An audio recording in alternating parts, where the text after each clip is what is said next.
Une lecture de l'Épître tirée du livre de la sagesse.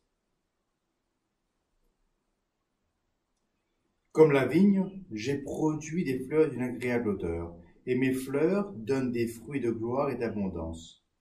Je suis la mère du bel amour, de la crainte de Dieu, de la science et de la sainte espérance. En moi se trouve toute la grâce de la vie et de la vérité. En moi se trouve toute l'espérance de la vie et de la vertu.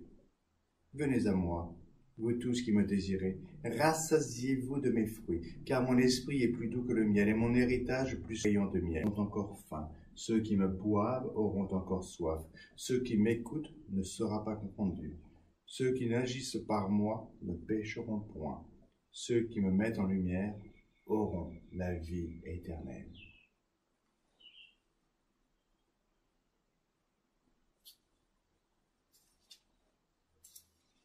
Une traduction du Saint-Évangile selon saint Jean. En ce temps-là, debout, au pied de la croix de Jésus, se trouvaient la mère et la sœur de sa mère, Marie, femme de Cléophas, et Marie-Madeleine. Ayant donc vu sa mère et auprès d'elle le disciple qu'il aimait, Jésus dit à sa mère, « Femme, voilà votre fils. » Puis il dit au disciple, « Voilà votre mère. » Et à partir de cette heure, le disciple l'a pris chez lui. Au nom du Père, et du Fils, et du Saint-Esprit. Ainsi soit.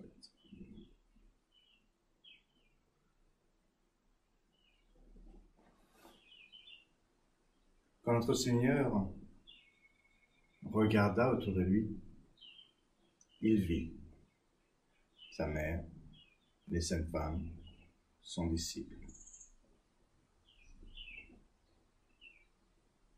Mieux encore,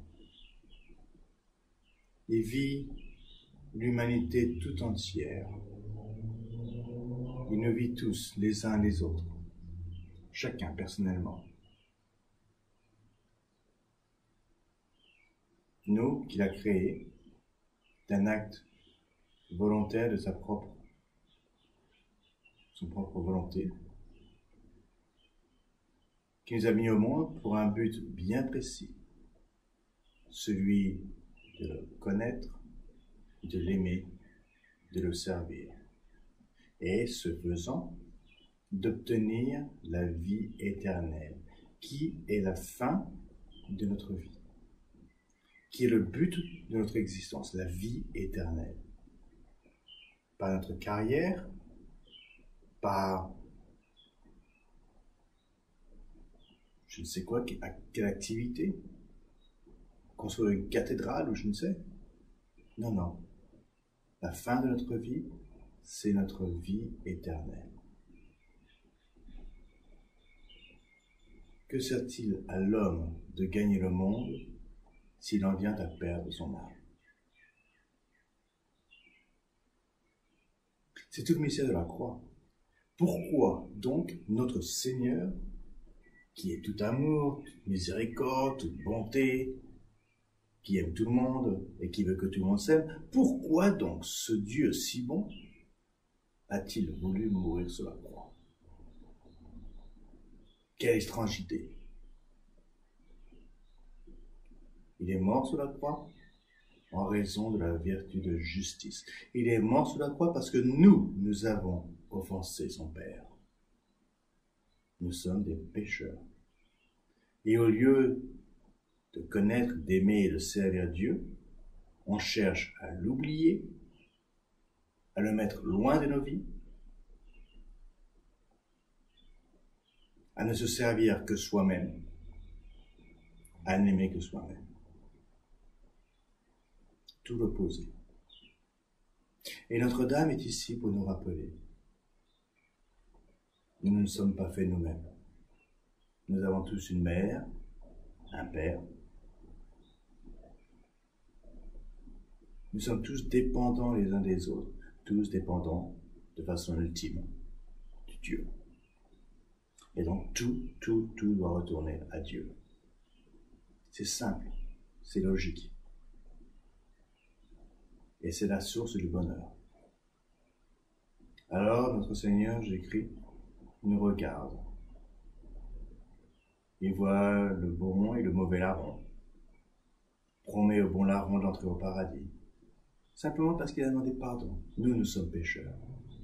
Je reconnais être pécheur. Être pécheur, c'est pas la fin du monde. C'est mal. Mais c'est ne pas demander pardon qui est pire. Avoir péché, c'est une chose bien souvent de faiblesse. Mais ce qui est pire, c'est de refuser de demander pardon. Ça, c'est une faute d'orgueil. L'orgueil bien pire que quelle que soit la faute qui a été commise.